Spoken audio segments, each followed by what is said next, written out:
You are listening to the JJG Podcast.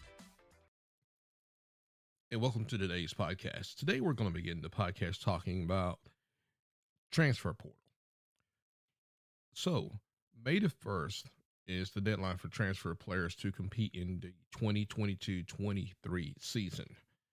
With that being said, an interesting article came out on SI. It was written by James Parks. It talked about the numbers show that the transfer portal is very risky. It's a very risky move for most college football players. What the odds kind of were, and it gave a lot of data and so forth. But a couple of things that I found interesting was about 41% have not found a new school, are still looking, or transferred to a non-NCAA school, or just completely left the sport. So it kind of goes to show you that at some of these schools, when these college kids are being recruited in, with the hopes of getting that playing time, immediately, in some cases, it just doesn't happen. That individual has to understand, what their goals are, the chance of them being able to accomplish those goals at that particular school, having those realistic conversations with the coaches, with their parents, and seeing what's best for them, right? Because if their goals and dreams are to play sports after they finish their college career, then that's something you have to be realistic about, right? If a person goes in, they come out of high school as a 5-star, of course, they feel like, especially if they've been told that they have all the attributes to become the next NFL player, MLB player, or NBA player, etc., then of course they're going to want some immediate playing time because that's what they're accustomed to. The coaches, when they evaluate players and watch players, doing, spring and during fall and, before they kick off the season, and especially these coaches have been around a while that really understand their craft, they know where these players are. They know if they're ready to play immediately. They know if they need more time. They can kind of assess that. And, a lot of the players, they find that sometimes hard to understand, seeing how when they came out of high school, they were always starting, they were considered to be one of the best at their positions on their team. So it becomes a little bit more realistic at the college level. Not to mention that you may have some incoming players try to compete for position spots that where you may have a sophomore or junior or even a senior, that's already at the number one spot, for that position. Therefore, you may fall into second rotation or third rotation or what have you. So those are things you have to be willing to accept in some cases. And it also depends on the school. I mean, if you're going to, a top tier school, a lot of those positions, they're going to put the best of the best, at those starting positions, and basically depending on the school, sometimes the best of the best that could start at other schools will actually be in the second rotation. So, you still have to be realistic about where you are, how hard you're willing to work to get to where you want to be with that particular team. Now, with the transfer portal, if someone has gave a student an opportunity to say, well, it doesn't look like it's going to happen here at this particular school, so therefore I'm going to put my name in the transfer portal and see who's out there who may need my services, right? So the thing is that if you're at a high level school, say you're like at an Alabama, Clemson, Georgia, Ohio State, the thing there is that you can put your name in the transfer portal, and if you could transfer within conference, that's one thing. I mean, you're still playing at the same level school, and your opportunities to possibly get to the NFL down the line is still probably really good. But then there's also certain rules in certain conferences that where you may throw your name in the transfer portal, but you have to transfer outside of conference. Some cases that works out really well for some players. One that comes to mind for me is Jermaine Johnson. Jermaine was, at the University of Georgia. Really, really good player. But on the depth chart, he was like 3 deep, maybe 4 deep, somewhere in that range. I know for sure 3. And he knew he had all these attributes and all the talent. And, You get to that junior, senior year, that's your money year. And if there's an opportunity for you to get out there and try to show your talent and try to get into the NFL draft, if it can't happen at the school you're at, then of course the transfer portal becomes the best thing, and you got to go for what's out there. And he transferred to Florida State, put up phenomenal numbers and so forth, and it appears that he may go in the late first round, early second round. So, that's just one example of where it really worked out for a player. Some players, they have transferred to a school, didn't work out. They throw their name back in the transfer portal. They transfer to another school. Now they have to sit out a year and so forth. So those are just some of the things that kind of goes along with it. So, the one thing that I would definitely say is that kids should consider when they make these decisions, schools they're going to, what they're willing to accept versus what they're willing to not accept. Make sure they've had deep discussions with their parents and their coaches to kind of know where they are.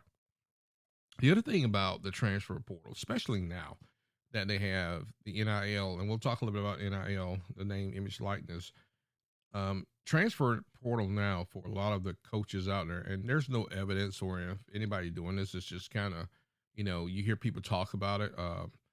The fact that now coaches are now somewhat poaching other teams to get players to come and play for their particular team, especially if it's a good player that's not seeing a lot of playing time. And, typically what you'll see is like towards the end of a regular season, that's when you'll see these players, especially around December and January, like immediately they will transfer from one team to the next team. You're almost like scratching your head, like, how did that even happen? When did they have time to have that discussion or visit the school, et cetera? Now, I'm sure there's so many ways of doing that. I'm sure there's, you know, underground communication happening, whether it's within the players, whether it be with their parents, whether it be with some other source. There's ways of getting things done, right?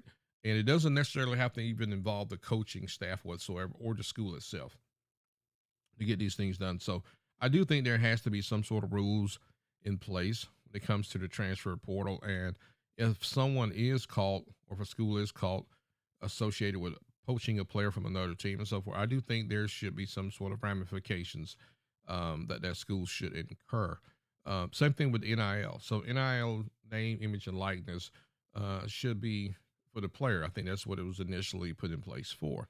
So you have all these different states that have different NIL laws. So it's not like there's a balance across the board because the state of Florida may have one type of NIL versus the state of Georgia versus the state of Texas, etc. But at the end of the day, it gives the athlete an opportunity to make money off their name, image, and likeness. But some people have gotten really, really creative, and it's with a lot of these, NIL representatives that come out and they create these companies, and all of a sudden they're offering an athlete these huge contracts to go and play for a certain team. Now, granted, you got to think about it from the athlete standpoint. If the athlete has not been associated or came from a situation where the initial money is something that's going to benefit them or their family immediately, you got to understand from their perspective that may be the right thing for them to do. But then long term, how does that really benefit the actual athlete? Is the athlete at a school that can really develop them and get them ready for the NFL? So it's kind of a situation where you got to really think about it. If I go to a school based on NIL, I also want to make sure that same school, has the right coaching staff, the right facilities that can develop me and get me ready for the NFL if that's what my particular dreams are. So it's either a short-term investment or you're looking at long-term investment. So you're going to find especially a lot of the high caliber 5-star players, they're going to really put a lot of thought into this, and they're going to get approached, by some of these bigger schools, and they're going to kind of, make sure they understand that, hey, this other school may offer you a lot more NIL because the coaches can't get involved with that. The schools really can't get involved with that. They can, make sure that, these players get developed and they can tell them what they can do for their schools and look at what we've done in the past as far as getting this person in the draft and, how many championships we won and, getting you that ability to be ready. But then when it comes to NIL, it's just, in my opinion, it's just not enough rules. There's just not enough guidelines in place for it to be managed appropriately. So NIL, transfer portal, needs to be some sort of rules, regulations in place that everybody should have to abide by. Um, you know, in my opinion, policymakers, the state lawmakers, or what have you, I think they have enough already on their plate to do, rather than be getting involved with, collegiate sports. And, the thing is this here, once they get involved with all this stuff and it starts to, kind of go across the board and all that, Congress is not going to jump up and get involved with this. It's not what they're geared for. That's not what they should be doing. That should be something that the NCAA should have got involved with a long time ago. And if the NCAA does not step up and start doing what the NCAA should be doing, the duties of the NCAA, making sure that these athletes, are getting what they're entitled to, and it also protecting these athletes by making sure these rules and regulations are in place, so someone doesn't go out there and sign some lucrative NIL deal. Next thing you know, now they're caught up in some sort of deal where they got to pay a whole bunch of money to the taxes and financial issues and all that sort of stuff. And we got an issue. And then what's the purpose of the NCAA if they're not going to be involved and have some sort of say into this? They fell behind already with this. And that's why the state stepped in and made all these different rules and all. So is there an opportunity for the NCAA to come back and try to get this, somewhat, rectified? I don't know. I mean, you would like to think so. But if they're going to, they better get it done in the next couple of seasons before this thing gets completely out of hand. So that's my take on the NIL and the transfer portal. The next thing I want to talk about here is Mark Schlabach of ESPN came out with his 2022 way too early college football top 25. And I won't go through the entire top 25, but there are some teams on here that I kind of want to just review and give you my take. And a lot of this, some of this I do agree with Mark, by the way. So the first one he has is the Alabama Crimson Tide. So undoubtedly, when you think about Alabama, right, historically, they're known for winning championships. They have the best coach that's in college football right now, Nick Saban's, no question about it. And if you look at what they've done, especially since this college football playoff era, they've been phenomenal. Now, they haven't won every college football championship they've been in. They've lost to Ohio State, they've lost to Clemson, they lost to Georgia. But overall, when you think about Alabama, and if you think about typically when they have a season where they don't win the national championship, that following season, they seem to, take whatever was identify what was wrong, make it right, and come out that next season, and they seem to be able to get over that hump. So when you look at the Alabama Crimson Tide and what they're returning, especially coming back with the Heisman Trophy winner and Bryce Young, returning a lot of their defense, I think their only possible weakness may be on the offensive line and not having their really true core receiving crew. Nothing that can't be developed, nothing they can't work on during the summer and the fall. But you can certainly expect for Alabama to certainly make their mark on the 2022 season. And it wouldn't surprise me at all if they win it all. At number 2, he has the Ohio State Buckeyes. Totally in agreement there. I think the Ohio State will be really good this year. They're returning, a seasoned quarterback. They have some star defensive players that are returning, and they've had some great additions that are bringing into the team this year also. Even though last year Michigan beat them and for the Big Ten, I do expect for Ohio State to come out this year and possibly win the Big Ten and move forward. And like I said, that quarterback C.J. Stroud is probably also going to be in the running for the Heisman Trophy this year as well. At number 3, he has the Georgia Bulldogs. So Georgia, of course, came off the 2021 season winning the national championship. Phenomenal defense. But, when you look at how many defensive players they had, defensive stars that are probably going to get drafted from this team, it's probably something Georgia hasn't had happen forever. And, you're not going to be able to replace those defensive starters. You have to take what you have and develop those guys, and hopefully you can get somewhat of the same production, not at that same percentage, but you at least want to capitalize on what production you can get from that. Their offense should be really good this year. They are bringing back, at least he's returning, Stetson Bennett at quarterback, so there's some experience there. You have the second string quarterback, you have Carson Beck. You do have Brock Vandegrift, and I think you have incoming freshman Gunnar Stockton. I don't expect to see Gunnar see any playing time this year at all. It's more of a learning curve for him this year. There are key starters that I still think will help Georgia on the defensive side, especially when you look at players like a Jalen Carter. I think you can look at a Nazi Azir Stackhouse. So those are going to be some key players also. So Georgia should be fine. I think having them ranked at number 3 should be good. I mean, you look at their season and the teams they're playing against, a couple of trick games, in my opinion. I think the games you got to pay attention to would be South Carolina, Tennessee, Kentucky, Mississippi State, and anytime they go to the play Florida, I do think that's always one of those trick games. It's just one of those games that both teams really get hyped up for. But I do expect for Georgia to have a really good season this year. Expect for them to get to the SEC championship playoffs, and we just have to see at that point how well Georgia is playing, what they've done throughout the season, and to see how much of a matchup it will be if it's Alabama that they're playing in the SEC championship. Number 4 on here, he has Texas A&M Aggies. I'm not so sure I would agree with Texas A&M being a number 4. I know you got to pick somebody and put somebody in that place. Um, it's just we'd have to see what Jimbo is able to do. I know he had the number 1 recruiting team. Number 1 recruiting, number 1 recruiting team for 2022. But those players have to be developed, right? I know he does have some good returning players. They have to get a good quarterback in that system. So he could possibly have a great year.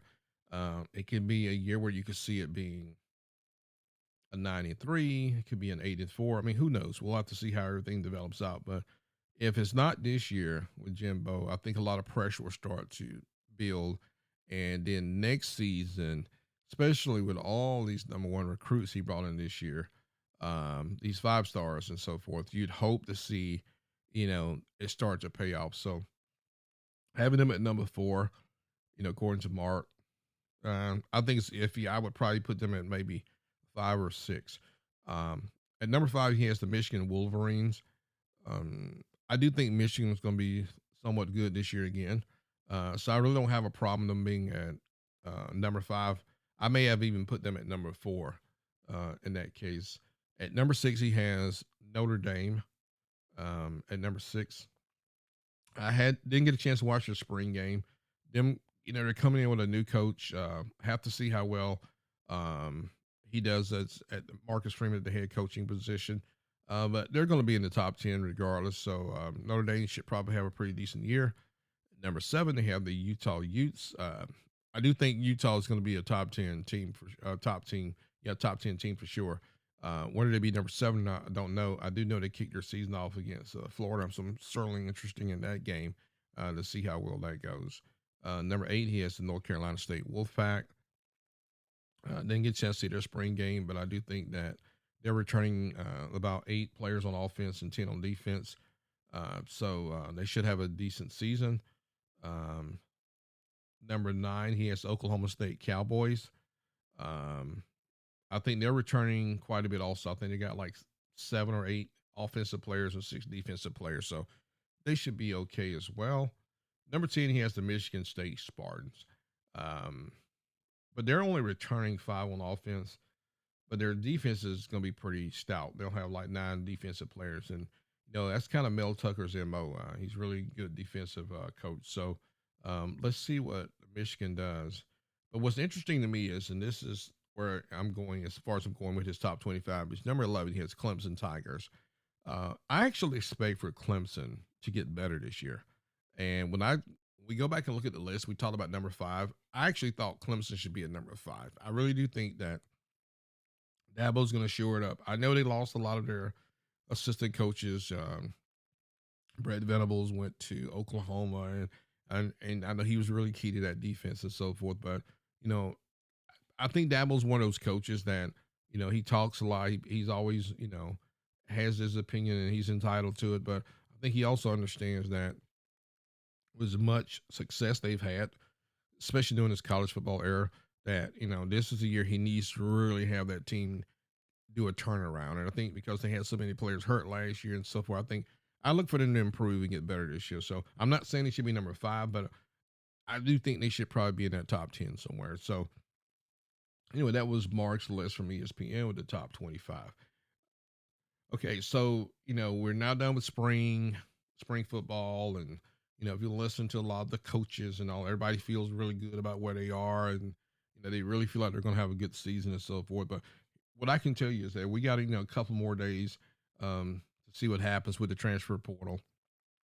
I see several teams after May the 1st going into that transfer portal to try to bring in players to fill in certain spots. There's going to be some teams to not just bring them in to fill in certain spots. There's going to be some team that's going to need a lot of help from that transfer portal because they've had either a lot of players that have left their team or their team's coming off a really horrible season, and coaches have so much pressure on them now. This is a situation now where your fan base, your schools expect for you to win now.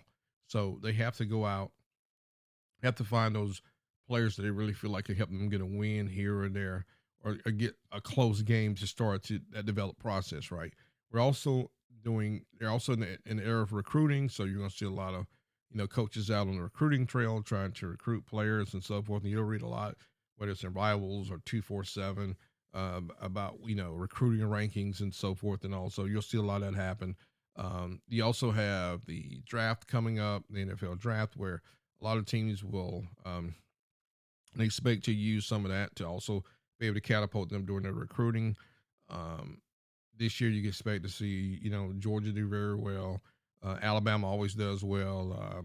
You know, Florida, the Notre Dames, all those teams, they'll always have somebody that's getting drafted. But I think this year, you'll probably see more of the Georgia players get drafted at a very high level, which is really good for that particular university.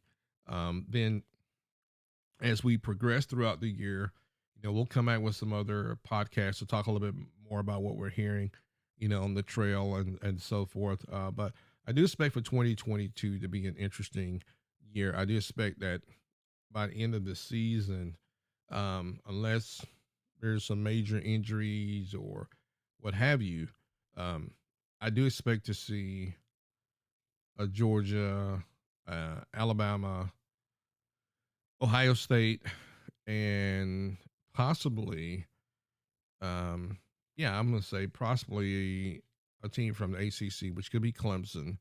I don't expect to see anyone from the Pac-12. You never know in the college football playoffs. But I do know that, I hear all the time about where, here's your returning champions from the prior year. Now, granted, University of Georgia was the 2021 national champions. And I'm just giving you my opinion. I don't think they're returning to defend their championship. I think they're returning to try to win another championship. It's not like it's not the best comparison, but it's not like you're a wrestler, right? Where you are individually responsible for that championship, where teams change. Teams change all the time. You could be a returning team champion, but if you had a different head coach, you know, you could have the same expectations, but realistically, it's not the same returning team. So that's the only thing I'm thinking about because these schools, especially like in basketball too, so much turnover. I mean, normally you get a basketball player, and if they have a good, phenomenal freshman year, most of the times they're headed directly to the draft. They're done, they're ready to go play in the NBA. So I do think that when we think about returning champions and so forth, I think that you got to kind of take it with a grain of salt. Georgia knows that they have to not so much defend championships as much as got there to defend their honor and just make sure that this isn't just some sort of fluke year where it was just because they had this great, phenomenal historical defense that allowed them to play the best football they've played in forever, right? They went their they went through their regular season undefeated, lost an SEC championship, came back, won a playoff game, then they go on to beat Alabama in the national championship. In the time frame that Kirby's been there, in those 6 seasons, there's opportunity where he should have had 2 national championships. And if a couple of other plays would have been made in that 2017-18 game, they probably would have had 2 championships right now. So he's doing some things in Georgia that's going to make him successful. He just has to keep it going.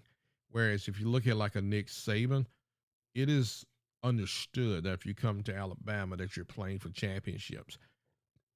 Kirby is on the same verge of building that same expectation at Georgia. And I think winning a national championship puts them in a better position to do so. I think at Clemson, you've already won 2 national championships in the college football playoff era. Same expectation, that, hey, we win championships. We bring players in here that can help us win championships. So that's what they're going to do. Ohio State, they hadn't won one yet under Ryan Day, but it's going to happen. Lincoln Riley, he's now at USC. We'll see what happens there, but he is a really good coach. Regardless of whether you like the way he left Oklahoma or not, the guy has proven that he can coach.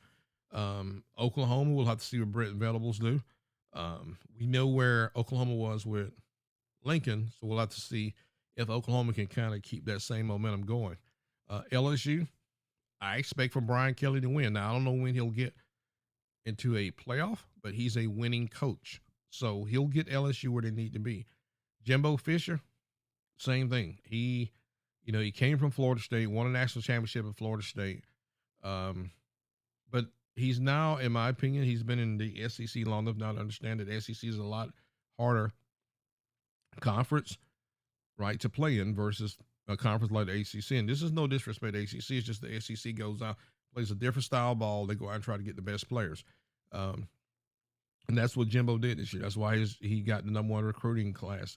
So he knows that, he has to get it done as well. And from a coaching standpoint, he's a really good coach. So I expect to see good things come from Texas A&M in the next couple of seasons, because if not, then it'd be almost like it was a bust, right? And we talk about Florida, which seems to have, fallen off the radar. I think in 2 seasons, we'll know where Billy Napier is. Not just from player development, but from a recruiting standpoint. If he can recruit the right players there and get them developed, get his coaching staff shored up where they can compete with Georgia and with Kentucky. And I have to say that because right now Kentucky is looking like the second best team in the East.